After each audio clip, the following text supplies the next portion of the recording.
दोस्तों भारत एक jet engine को डेवलप करना चाहता है और इसके लिए भारत विदेशी कंपनियों के साथ भी बातचीत कर रहा है। बेसिकली ये जेट इंजन 110 किलोन्यूटन से 120 किलोन्यूटन थ्रस्ट वाला इंजन होगा जो कि AMCA Mark II एयरक्राफ्टों में इस्तेमाल होगा। और दोस्तों इन इंजनों के डेवलपमेंट को लेकर फिलहाल सवाल ये उठ रहा है कि 3 से 4 साल हो गया भारत इन इंजनों को डेवलप करने को लेकर बातचीत तो कर रहा है, लेकिन इसमें कोई प्रोग्रेस क्यों नहीं है। और इस तरीके से अगर चलता रहा तो क्या बाकी प्रोजेक्टों के जैसे इंजन के प्रोजेक्ट भी साल दर साल डिले होगा और इससे AMCA एयरक्राफ्ट के प्रोजेक्ट भी डिले हो जाएगा। दोस्तों एक तरीके से अब ये इंजनों के प्रोग्राम में भारत क्यों आगे नहीं बढ़ पा रहा है उसको लेके जानकारी आया है। रिपोर्ट में बताया जा रहा है कि भारत केवल मात्र 5th जनरेशन के एयरक्राफ्ट मतलब AMCA एयरक्राफ्टों के लिए इंजनों को डेवलप नहीं करना चाहता है, बल्कि साथ ही साथ इन इंजनों को इस तरीके से बनाना चाहता है कि आने वाले समय में ये 6th जनरेशन के एयरक्राफ्टों में भी इस्तेमाल हो सके। और रिपोर्ट के मुताबिक भारत के सामने अब तक जितने भी ऑफर आया है वो असल में पुराने जनरेशन के इंजनों का ऑफर है, जिन्हें शायद आने वाले समय में 6th जनरेशन तो क्या 5th जनरेशन के इंजन के रूप में भी परिवर्तित ना किया जा पाए। और दोस्तों इसी कारण से शायद इंजनों के डेवलपमेंट को लेकर जो बातचीत है वो आगे नहीं बढ़ पा रहा है, क्योंकि जो ऑफर भारत के सामने है वो भारत के जरूरतों के मुताबिक नहीं है। दोस्तों इस मामले में जानकारी रखने वाले कुछ अधिकारियों की तरफ से मीडिया को बताया गया है कि जिन देशों की तरफ से भारत के सामने अब तक जेट एयरक्राफ्टों के इंजनों के डेवलपमेंट को लेकर ऑफर आया है उनमें ऐसा कोई ऑफर नहीं है जो इन इंजनों को बाद में और मजबूत कर सके।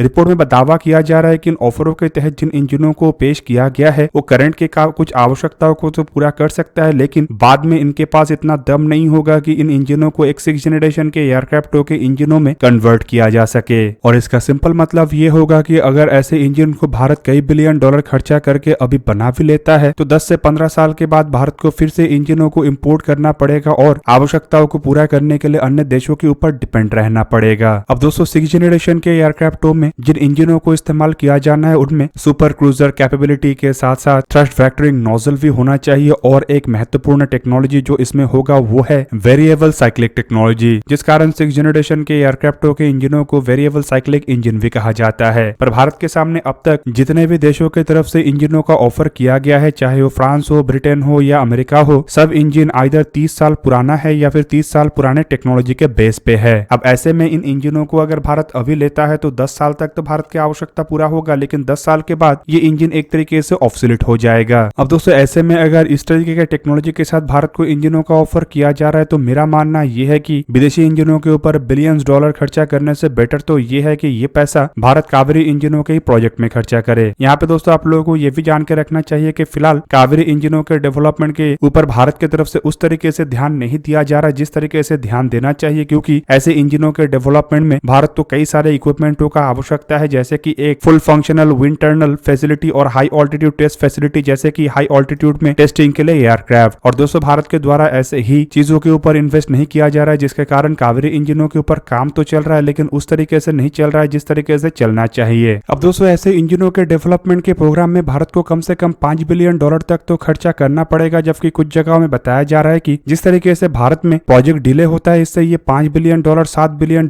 तक भी पहुंच सकता है। ऊपर से अगर देखा जाए तो भारत को आने वाले 20 सालों में हजारों की संख्या में इंजनों का आवश्यकता है, क्योंकि कई सौ की संख्या में भारत के द्वारा इंडिजीनियस एयरक्राफ्टों को निर्माण किया जा रहा है। और दोस्तों इन एयरक्राफ्टों में जहाँ पे इंजन लगेगा तो वहीं पे बाद में इन इंजनों को रिप्लेस भी किया जाएगा। और ऐसे में दोस्तों हजारों की संख्या में इंजन अगर भारत विदेशों से खरीदता है तो ये भारत के लिए एक तरीके से लॉस ही है। ऊपर से अगर दोस्तों इतने मात्रा में इंजनों को भारत हासिल करता है और अपने देश में बनाता है लेकिन टेक्नोलॉजी को हासिल नहीं करता है या उससे अपने टेक्नोलॉजी को डेवलप नहीं करता है तो ये भी भारत के लिए नुकसान होगा। आप लोगों को पता ही होगा कि किस तरीके से सुखोई 30 MKI एयरक्राफ्ट खरीदा तो गया था, लेकिन उससे भारत को टेक्नोलॉजी के मामले में या फिर कहे तो एयरक्राफ्ट और इंजनों के टेक्नोलॉजी के मामले में ज्यादा कुछ फायदा नहीं हुआ। और ऐसे में अगर इस बार इंजनों को ही भारत इस तरीके से परचेस कर लेता है और बाद में भारत को कोई फायदा नहीं होता है तो ये सही भी नहीं होगा। अब दोस्तों फिलहाल अगर 5th जनरेशन के एयरक्राफ्टों के इंजनों को देखा जाए तो ये आज से करीब 25 साल पहले डेवलप्ड हो चुका है। अमेरिका एकमात्र ऐसा देश है जो 5th जनरेशन के टेक्नोलॉजी वाले इंजनों का डेवलपमेंट किया है, जबकि बाकी के देश अब 5th जनरेशन के इंजनों के टेक्नोलॉजी को स्किप करके 6th जनरेशन के इंजनों के तहत आगे बढ़ रहा है। और माना जा रहा है कि आने वाले 20 सालों के अंदर 6th जनरेशन के एयरक्राफ्टों के लिस्ट में 3 से 4 देश शामिल हो जाएगा, जिसमें अमेरिका के अलावा यूरोप के देश होंगे। और आशा किया जा रहा है कि शायद 20 साल तक चाइना और रशिया भी अपने बलबूते पे 5th जनरेशन के इंजनों को डेवलप कर ले। फिलहाल दोस्तों चाइना इस रेस में तो काफी पीछे है, लेकिन माना जा रहा है कि रशिया शायद 4 से 5 साल के अंदर ही 5th जनरेशन के इंजनों को डेवलप कर लेगा। अब दोस्तों बाकी रहा भारत। भारत अगर इस 21st 21st सेंचुरी में भी आज से 30 से 35 साल पुराने इंजनों को हासिल करता है, जो कि 4.5 जनरेशन के एयरक्राफ्टों में इस्तेमाल होता है। और इन इंजनों को अगर भारत अपने बलबूते पे अपग्रेड नहीं कर पाता है तो ये भारत के लिए नुकसानदायक होगा और 6 जनरेशन और इवन 5th जनरेशन के इंजनों के मामले में भारत को पीछे रखेगा। और दोस्तों अगर इसी तरीके से चीजों को आगे बढ़ाया जाता है तो शायद इन इंजनों के टेक्नोलॉजी के मामले में भारत चाइना रशिया से पीछे रहे, और खाली पीछे नहीं बल्कि दशकों पीछे रहे। और दोस्तों शायद इसी कारण जो फ्रांस, अमेरिका और यूके की तरफ से भारत के सामने इंजनों को ऑफर रखा जा रहा है, उन ऑफरों के तहत भारत आगे नहीं बढ़ना चाह रहा है। दोस्तों एक तरफ जहां पे भारत 5th जनरेशन के इंजनों को लेके मुशक्कत कर रहा है और ये मुशक्कत भारत के AMCM मार्क 2 एयरक्राफ्टों के प्रोजेक्ट के ऊपर असर डाल सकता है, तो वहीं पे दूसरी तरफ एशिया के और एक देश 5th जनरेशन के एयरक्राफ्टों के तहत आगे बढ़ने का काम शुरू कर दिया है। दोस्तों ये देश है साउथ कोरिया। आप लोगों को पता ही होगा कि साउथ कोरिया की तरफ से KF-21 नामक एक नेक्स्ट जनरेशन के एयरक्राफ्ट को बनाया गया है, लेकिन दोस्तों ये जो एयरक्राफ्ट है ये प्रॉपर 5th जनरेशन का एयरक्राफ्ट नहीं है। पर अब बताया जा रहा है कि KF-21 एयरक्राफ्टों के एक 5th जनरेशन के वेरिएंट को भी साउथ कोरिया की तरफ से तैयार किया जा रहा है, जो शायद साल 2029-30 तक तैयार हो जाए। दोस्तों साउथ कोरिया की तरफ से KF-21 फाइटर एयरक्राफ्टों का डेवलपमेंट असल में अपने बेड़े से F4 और F5 जैसे एयरक्राफ्टों के रिटायरमेंट के लिए किया गया है। पर इन एयरक्राफ्टों को आधुनिक टेक्नोलॉजी और काफी हद तक स्टेल्थी डिजाइन के रूप में बनाया तो गया, लेकिन एयरक्राफ्टों में किसी भी तरीके का इंटरनल वेपन बे नहीं है, जिस कारण इन एयरक्राफ्टों को 5th जनरेशन के एयरक्राफ्ट नहीं कहा जा सकता। रिपोर्ट के मुताबिक इन एयरक्राफ्टों को 5th जनरेशन के एयरक्राफ्टों में कन्वर्ट करने के लिए साउथ कोरिया की तरफ से एयरक्राफ्ट में एक इंटरनल वेपन बे और इंटीग्रेटेड सेंसर्स और डेटा फ्यूजन सिस्टमों को लगाया जाएगा, और इन सिस्टमों के ऊपर साउथ कोरिया के अलग अलग एजेंसीज की तरफ से काम भी किया जा रहा है। तो 5th जनरेशन के फाइटर एयरक्राफ्टों के अगर रेस को देखा जाए तो अमेरिका की तरफ से F-22 और F-35 जैसे एयरक्राफ्टों को डेवलप किया गया, और उसके बाद रशिया ने सुखोई Su-57 और चाइना ने J-20 जैसे एयरक्राफ्टों का डेवलपमेंट किया है। इन 4 एयरक्राफ्टों के अलावा दुनिया में फिलहाल और कोई 5th जनरेशन का एयरक्राफ्ट नहीं है, और साउथ कोरिया के ये KF-21 एयरक्राफ्टों को नियर 5th जनरेशन तो कहा जा सकता है, लेकिन प्रॉपर 5th जनरेशन नहीं है। फिलहाल अगर 5th जनरेशन के एयरक्राफ्टों के डेवलपमेंट के रेस को देखा जाए तो रेस साउथ कोरिया, भारत और टर्की के बीच में चल रहा है, और दोस्तों टर्की की तरफ से TFX नामक फाइटर एयरक्राफ्टों का डेवलपमेंट किया जा रहा है। तो साउथ कोरिया की तरफ से KFX एयरक्राफ्टों को बना के या फिर कहे तो KF-21 एयरक्राफ्टों को बना के अपने सक्सेस का पहला हिस्सा तो हासिल कर लिया गया है, जबकि दूसरी तरफ टर्की के TFX एयरक्राफ्टों को लेके भी बताया जा रहा है कि एयरक्राफ्टों के प्रोडक्शन का काम टर्की में शुरू हो चुका है, और शायद साल 2023 के अंत तक टर्की इसके प्रोटोटाइप को रोल आउट कर ले। साल 2025-26 तक टर्की एयरक्राफ्टों के फर्स्ट फ्लाइट चाहता है, और साल 2028 तक टर्की इन एयरक्राफ्टों को अपने बेड़े में शामिल करना चाहता है। बाकी रहा भारत के AMCA एयरक्राफ्ट, तो यहाँ पे आपको बता दूं कि AMCA एयरक्राफ्टों के अभी तक प्रोटोटाइपों के ऊपर काम शुरू नहीं हुआ है, और माना जा रहा है कि इसी साल भारत को एयरक्राफ्टों के डेवलपमेंट को लेके फंड भी एलोकेट हो जाएगा, और उसके बाद प्रोटोटाइपों के ऊपर काम शुरू कर दिया जाएगा। और दोस्तों अगर ऐसा होता है तो साल 2026 तक एयरक्राफ्टों के प्रोटोटाइप बन जाएगा, और साल 2027 में शायद एयरक्राफ्टों का फर्स्ट फ्लाइट हो, और उसके बाद साल 2030-32 तक एयरक्राफ्टों के प्रोडक्शन शुरू करके एयरक्राफ्टों को इंडियन एयरफोर्स के बेड़े में शामिल किया जाएगा। अब दोस्तों ऐसा अगर होता है तो टाइमलाइन के हिसाब से तो भारत इन तीनों देशों में सबसे आखिर में है, पर वहीं पे अगर दोस्तों तीनों देशों को देखा जाए तो साउथ कोरिया को बड़े मात्रा में अमेरिका का मदद मिला है, और टर्की ऑलरेडी इन एयरक्राफ्टों के कई सारे पार्ट अन्य अन्य देशों से हासिल कर चुका है। ऐसे में इन देशों को सक्सेस तो मिलने वाला था, लेकिन भारत को अपना एयरक्राफ्ट संपूर्ण रूप से अपने बलबूते पे बनाना पड़ रहा है, चाहे वो एयरक्राफ्टों के डिजाइन हो या एयरक्राफ्टों के अलग अलग कंपोनेंट हो। एक कंपोनेंट जो भारत अन्य देशों से हासिल कर रहा है वो है इंजन, और उसे लेके भी इस तरीके का रवैया अलग अलग देशों के द्वारा अपनाया गया है, जिससे कि भारत सही ढंग से आगे नहीं बढ़ पा रहा है। तो ऐसे में मेरा मानना यह है कि भारत को हैवी मात्रा में कावेरी इंजनों के ऊपर इन्वेस्टमेंट करना चाहिए, ताकि 4 से 5 सालों के अंदर कावेरी इंजनों के एक बेहतरीन वेरिएंट बनाया जा सके। दोस्तों मिसाइलों से लेके कई तरीके के आधुनिक हथियार अगर भारत बना सकता है तो इंजनों को ही बनाना भारत के लिए मुश्किल का बात नहीं है। और दोस्तों यहाँ पे मुश्किल असल में यह है कि इंजनों के डेवलपमेंट में भारत को पहले जिस तरीके से विफलता मिला है, उसके बाद भारत को उस तरीके से सपोर्ट नहीं मिल रहा है जिसका जरूरत इंजनों के डेवलपमेंट के लिए है।